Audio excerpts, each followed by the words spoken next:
Our next question touches upon an issue. Actually, we had a couple of questions about this, and it's all around sort of public transport, because there's a lot of advice that public transport should only be used where it's absolutely sort of necessary.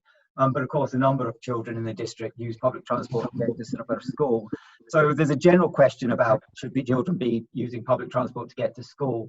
And then we have this very specific sort of question, which is many children travel to and from school on local authority transport. Should the PHE guidance on PPE be applied if emergency suction or tube change is required en route to school? So that's a challenge, isn't it? Because in theory, it's quite a large. Well, what we do for children with AGPs is we have them in a separate room, and all of the people in that room have on the PPE. I think, and I'm looking at Duncan to see that there is a bit of pragmatism here as well, isn't there? In that if something happens that's acute like that, if we have an arrest, we put on PPE before we go in, but doing that for everyone on the bus isn't feasible, but you wouldn't want to not attend to that child.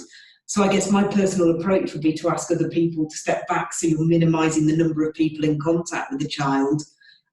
Pop a mask on, because the mask has, you can wash your hands, but the mask is what really protects you, and then deal with the airway issue. That isn't based on an evidence-based approach. That would be my personal approach.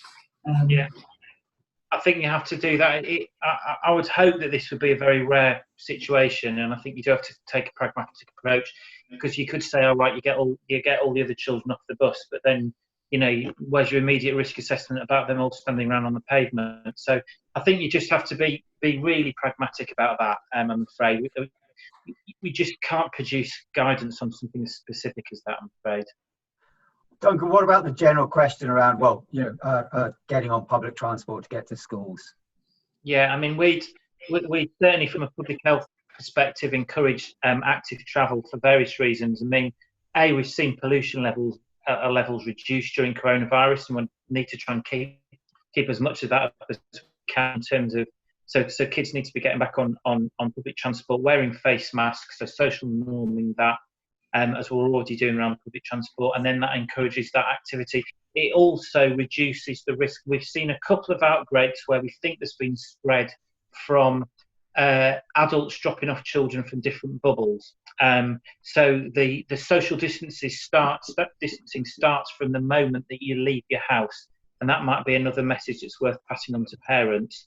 Is that it's a sort of one person dropping one kid off within a family, or two kids within a family, but not swapping between bubbles.